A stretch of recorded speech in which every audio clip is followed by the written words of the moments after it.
The last bell. The fire alarm wasn't supposed to go off. Not at 3:17 a.m., and definitely not in a school that burned down 10 years ago. I'm standing at the edge of the gymnasium, or what's left of it. The air is thick, like breathing in dust and memories. Moonlight filters through shattered windows and dances across the charred floor. I shouldn't be here, but I am. And deep down, I've always known I would come back. I raise my phone and hit record. Each step crunches over broken glass and warped wood. The flashlight on my phone casts a flickering cone of light ahead. Shadows shift around the edges as if watching. This is a terrible idea, but I need to know what's inside. You sure this is the right spot? Eli's voice cuts through the silence behind me. Yeah, this is where it started. What started? Everything. Halcroft High had burned to the ground in 2014. They said it was faulty wiring, a tragic accident during a school event. But they never explained the screams people heard after the fire stopped, or the fact that 17 students were never found, or my brother Jake's final message. Don't believe them, it's not the fire, it's under the floor. I was 7 when he died. They told me the text was a glitch, that phones sometimes do that, send old messages on loops. I never believed them, and I've waited 10 years to prove I was right.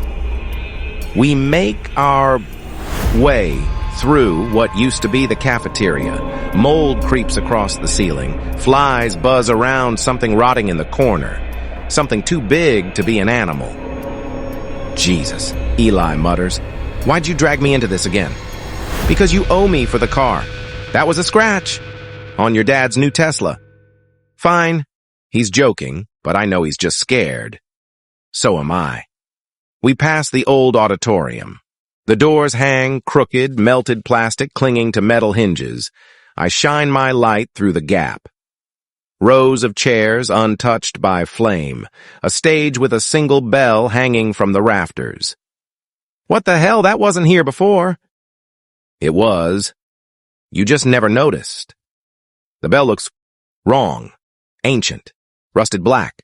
No rope, no mechanism, just hanging, waiting.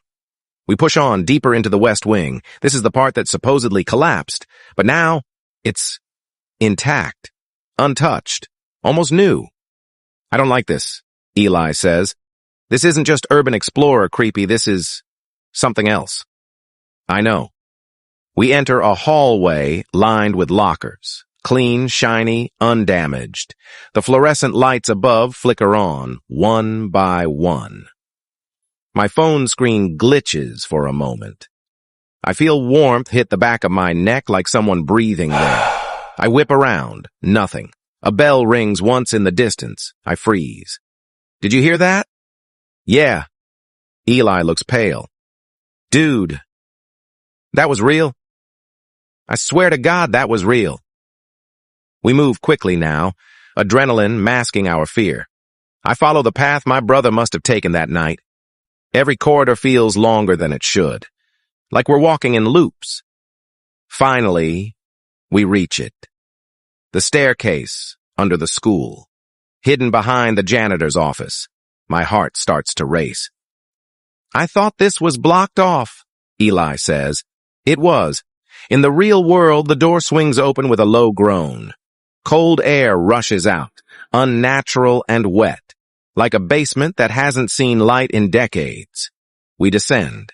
Step by step, the air gets heavier. The walls turn from brick to old stone, then to something older, something carved by hand. I check my phone. No signal. Battery at 47%. I hit record again. This is the stairwell under Halcroft High, I whisper. If I don't make it out, someone tell my mom I'm sorry I lied. Eli chuckles nervously. Bro, don't say stuff like that. Then let's not die. We reach a large door made of rusted metal. Scratched into it are names, dozens. Some I recognize from old yearbooks. Jake's is one of them.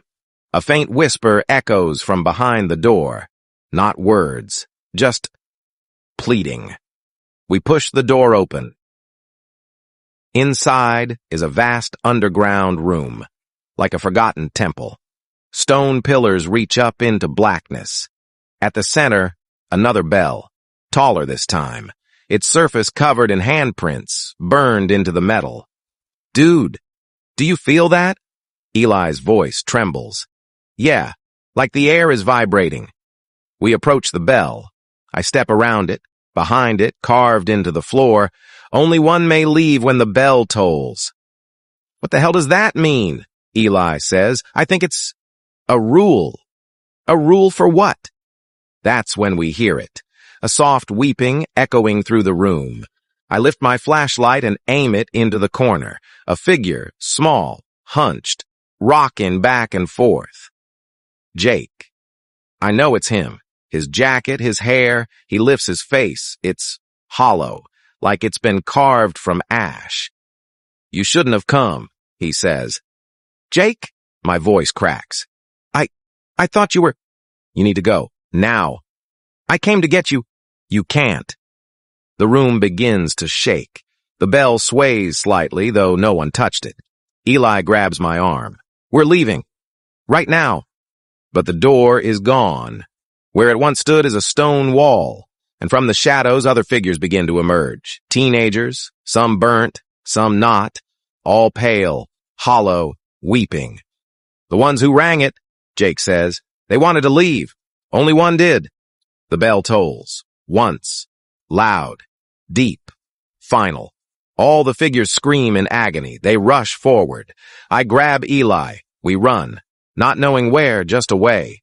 Through corridors that weren't there before. Rooms that rewrite themselves as we pass. We find a hallway lined with mirrors. In each one, I see myself. Different versions. One crying, one screaming, one burning. Eli trips. I turn back. "Get up!" He's frozen, staring at a mirror. In it, he's smiling. But the reflection isn't. It reaches out, grabs him. He vanishes. I scream his name over and over. Nothing answers. I run, alone, through a door, upstairs, through ash and flame until I'm outside. I collapse, coughing, shaking. The school is behind me. Normal. Unburned. As if nothing happened. But I know better. Because when I look at my phone, it's still recording. And it shows something I never saw. Me. Ringing the bell. I rang the bell. Maybe I made it out. Maybe that's the trick. Maybe I'm the one who stayed and I just haven't realized it yet.